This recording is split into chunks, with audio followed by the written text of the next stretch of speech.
आज के वीडियो में हम सपोर्ट और रेजिस्टेंस लेवल्स को अच्छे से समझेंगे। इन लेवल्स को समझने के लिए एक इन्वेस्टर के माइंडसेट को समझते हैं। इन्वेस्टर्स स्टॉक मार्केट में पैसे इसलिए लगाते हैं कि वे अपनी वेल्थ को ग्रो कर सकें। वेल्थ ग्रो करने का एक सिंपल फंडा है, बाय लो सेल हाई।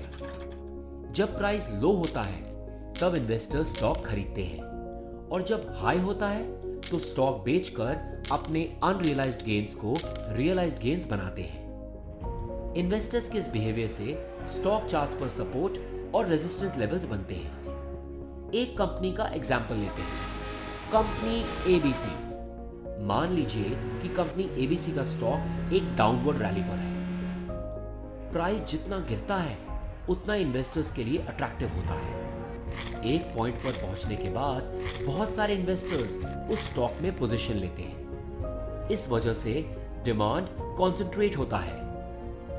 इकोनॉमिक्स का बेसिक लॉ याद करिए, जब डिमांड बढ़ता है और सप्लाई कांस्टेंट रहता है तब उस आइटम का प्राइस बढ़ता है। स्टॉक चार्ट्स पर भी यही देखने को मिलता है। इंक्रीज डिमांड की वजह से प्राइस बढ़ने लगता है। स्टॉक मार्केट में इन्वेस्टर्स पास्ट ट्रेंड्स को देखकर डिसीजंस लेते हैं। जब इन्वेस्टर्स देखते हैं कि एक स्टॉक का प्राइस एक पर्टिकुलर लेवल तक गिरकर बढ़ने लगता है तो इन्वेस्टर्स उसी प्राइस पॉइंट पर स्टॉक खरीदते हैं। वो प्राइस पॉइंट एक प्राइस फ्लोर बनने लगता है। स्टॉक प्राइस वहां पहुंचने के बाद बाउंस करता है। This creates a support level. Support levels एक सेल्फ फुलफिलिंग प्रोफेसी की तरह बिहेव कर सकते हैं। ट्रेडर्स की एक्सपेक्टेशन होती है कि प्राइस लो पॉइंट पर पहुंच गया है और अभी बढ़ेगा, इसलिए वे स्टॉक खरीदते हैं। पर क्योंकि बहुत सारे ट्रेडर्स के एक्सपेक्टेशंस और बिहेवियर्स अलाइंड हैं, स्टॉक सच में डायरेक्शन बदल के चढ़ने लगता है। सपोर्ट लेवल्स एक रफ वी या रफ यू शेप बनाते हैं। अब चलिए रेजिस्टेंस लेवल्स को समझते हैं। मान लीजिए कि कंपनी एबीसी का स्टॉक एक अपवर्ड रैली पर है। इन्वेस्टर्स का गोल याद रखिए, बाय लो सेल हाई। प्राइस के बढ़ने के साथ इन्वेस्टर्स का प्रॉफिट भी बढ़ता है, पर जब तक इन्वेस्टर्स स्टॉक बेच नहीं देते तब तक ये प्रॉफिट अनरियलाइज्ड रहता है। प्रॉफिट इक्विटी के फॉर्म में है, कैश के फॉर्म में नहीं, और इक्विटी के प्राइसेस सडनली गिर सकते हैं। प्राइस जब एक हाई पॉइंट पर पहुंच जाता है तब बहुत सारे ट्रेडर्स अपनी पोजीशन लिक्विडेट करके अपने प्रॉफिट्स लॉक इन करते हैं।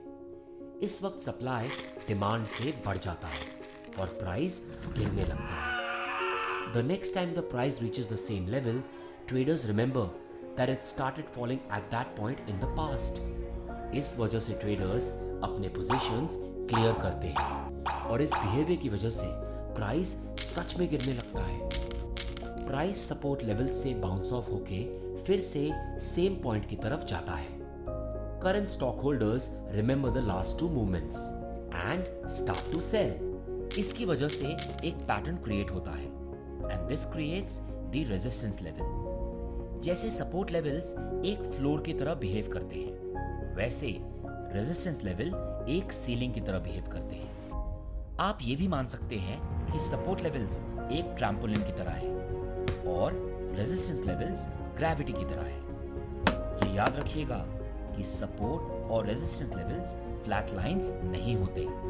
For example, moving averages are often used as support and resistance levels. Moving averages का शेप यूजुअली अपवर्ड या डाउनवर्ड इंक्लाइन होता है। मान लीजिए एक स्टॉक का 200 पर day moving average 30 degree incline से बढ़ रहा है। अगर ये मूविंग एवरेज रेजिस्टेंस लेवल बनता है तो स्टॉक प्राइस स्टेडीली राइज भी करेगा और हर बार रेजिस्टेंस लेवल से गिरेगा भी।